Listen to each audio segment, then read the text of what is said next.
Good morning, bayan. Ito po ay nagbabagang balita dito sa Negros, Cagayan Occidental. Ay meron ditong bagyo ngayon, ay bagyo na bagyong igay-igay gayon. Tingnan nyo po ang nagdagasang dagat sa amin dito.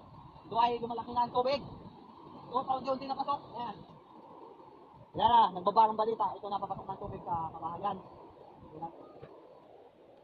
Tignan niya na yung ano na, kalabaw niya, baka nalunod na. Maalon. Tignan nyo guys, nakakatakot yung mga alon natin dito. Malalaki. Yan. Saka yung tubig, may kasamang germs. Kilala ka ng isang tao na nakasexy. Titignan niya ang kalabaw niya, baka naanod na. Kakainin na yun. At dito tayo ngayon sa natamaan ng bagong ibay. Ito. Inaayos niya yung bahay niya kasi nasira.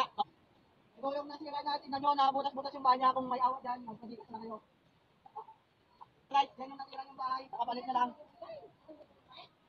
Nandito pa ngayon yung bagyong igay-igay yun.